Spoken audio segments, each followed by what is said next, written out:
Welcome back. We're talking about why young men and women are attracted to radical rhetoric and organizations and how to prevent that happening.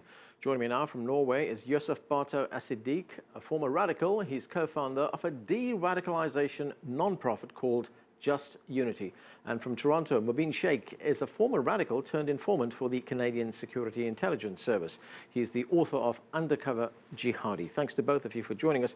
Mubin, let me start with you. You became radicalized as a Canadian teenager. What actually triggered that off? Was it a single incident, or did your views and opinions evolve over a period of time? Yeah, it's never one thing. It's usually a succession of things. And for me, it was, I grew up in a very religious family. I went to a madrasa where I would read the Quran without learning its meaning, without learning the Arabic. And later on, when I got into high school, I had a very sharp identity crisis. Who am I? Who am I supposed to be? What kind of Muslim am I supposed to be? And I was made to feel very guilty and very bad that I wasn't a good Muslim. And so that's what pushed me into becoming more religious. And of course, more religious doesn't mean radicalized, but for me, more religious turned into radicalized. Yousef, what was your experience? How did you become a radical? What happened and what went through your mind? I mean, we heard earlier on in the program, in our report right at the beginning, a former United States Homeland Security official saying that people become radicalized because they're unemployed. I mean, do you believe that to be the case? Was that your case? No, it wasn't. I actually converted to Islam in 2009, and when I told my parents, they didn't accept it. My father stood up and screamed, "No, we're not allowed to do that." And my mother, she started crying. And a few days later, I was the front page news of a local newspaper. And after that, when I took the bus to work, this lady stood up and she screamed that I was an extremist, a terrorist, a traitor, and that I should get out of her country. And that wasn't actually the worst part either, because the rest of the people on the bus, they started clapping and cheering. So I felt that in just under a week, my whole life was turned upside down. And when I spoke about this in the mosque, I first told about how it was to find myself, but then I also said that it felt like I converted to Islam, but converted out of Norway. And the first person who approaches me gives me a hug, shakes my hand, and he says, "I'm going to be your friend." And he was actually the radical leader of an organization here in Norway. Mubin, I just want to get back to a point you mentioned earlier on. You were, as you describe it, a devout follower of the Islamic faith. You took your religion very, very seriously, but at a certain point you crossed the line and said you became a radical. What was that? In 1995, I went to India and Pakistan with a religious group, and while I was in Pakistan, I was sent to a place called Quetta. Quetta at the time was a gathering place of the Taliban and the Taliban Shura. And I had a chance encounter with the Taliban while I was there for about 3 days. They came 3 times over a few days, and we just chit-chatted about the world in general. And basically the idea they sold me on was jihad is the only way. The identity of the Muslim is one of a mujahid, one who does jihad, and to free Muslims from oppression. It's a very catchy phrase. I mean, who wouldn't want to support freeing people from oppression? But the way in which they were doing it, and that way was to fight against governments. And so for me, young Muslim, looking for identity, attracted to militancy, this was the perfect image for me. And I took this image as my own. Yousef, we talked with the mothers of 2 young boys who became members of radical organizations. One of the mothers told us that, when her son became a radical, when he joined this organization, he was not really aware of what the organization stood for. In many instances, these organizations carry out heinous criminal acts. Let's listen to what she said, and then I have a question for you. I don't think these boys necessarily know of all the beheadings or rape or whatnot. I think maybe some of them are secluded for this or from this.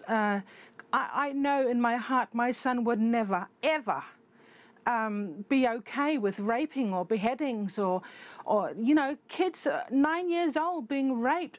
He wouldn't agree to this. He really wouldn't.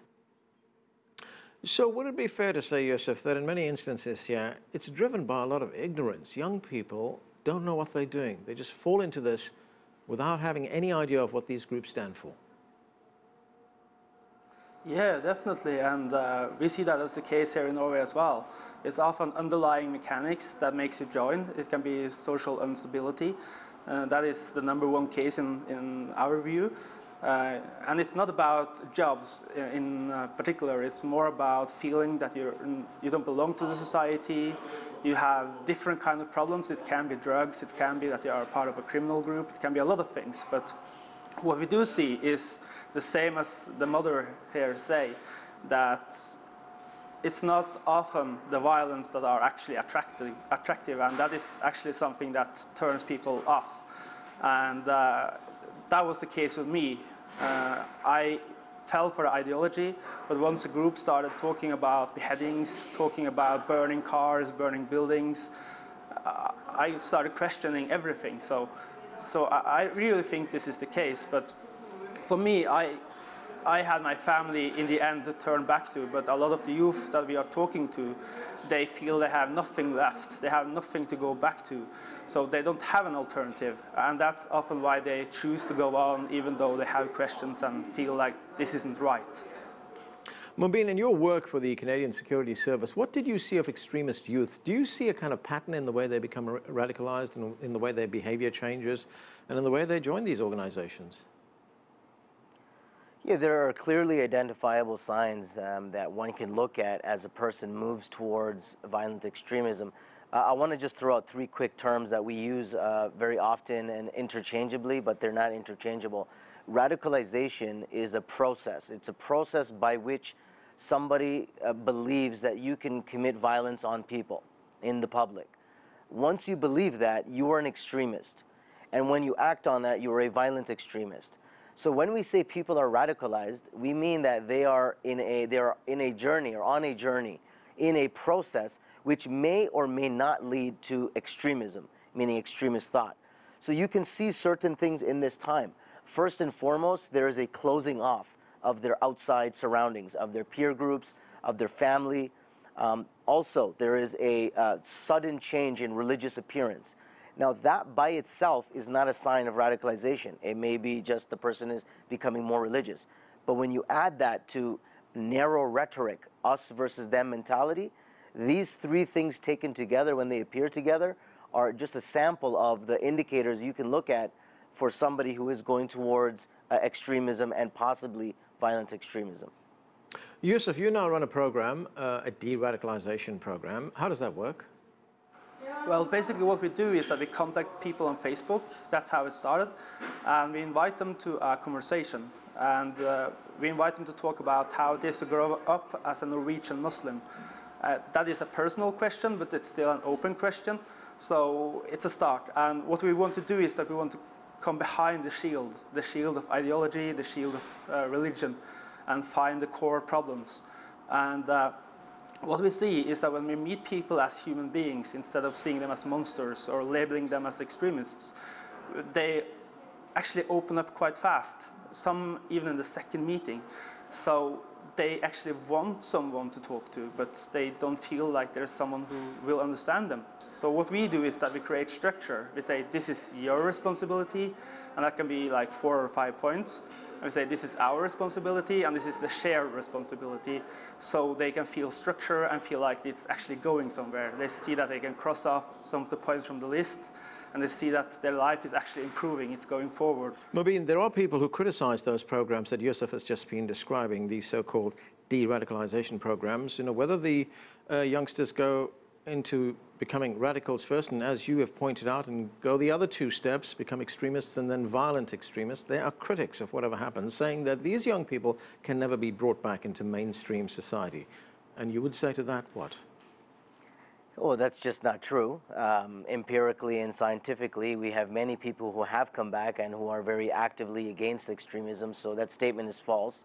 One thing, again, in terms, De-radicalization is a full cognitive shift away from believing in the ideology that justifies violence. But there is a step before that also called disengagement. This was introduced by John Horgan. He's a famous psychologist who writes on terrorism. Disengagement is a behavioral shift. The person may still believe certain views that you and I might not like at all, but they are not committing acts of violence. So the de-radicalization programs that they refer to will include aspects of both disengagement, the behavioral shift, as well as full de-radicalization, the cognitive shifts. Right, and I can see the need for trust there. Yousef, how important and crucial are the families in this effort to, get back youth into mainstream society, getting them de-radicalized? Well, it can be both very positive, but also it can't work at all.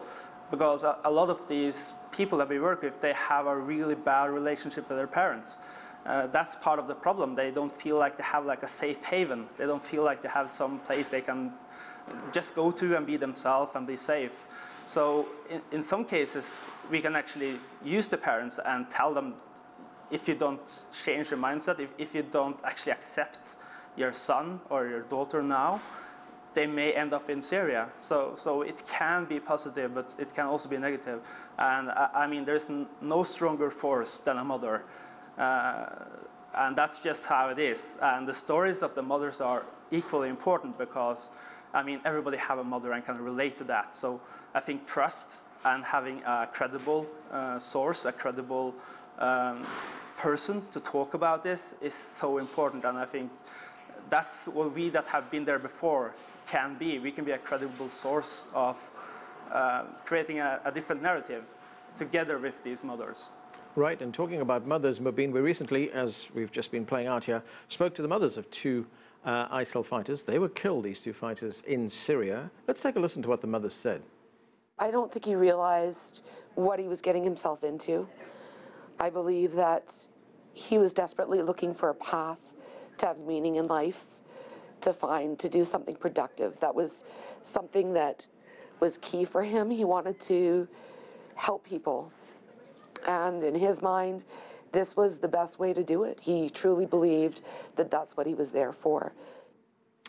So, Mubin, listening there to the mother, talking about her son who was killed, what would you tell her? Yeah, that's Christiane Boudreau, mother of Damien Claremont. He was a Canadian who left from more the west side of Canada. I'm very familiar with the story, and she's absolutely right, what she was talking about. A lot of these young people are altruistic and idealistic. They want to save the world, they want to change the world, and they want to do it overnight. And they think that you can do it by picking up a weapon and going and fighting. And, this is the main problem. What youth are known for is, the critical thinking skills are not very high.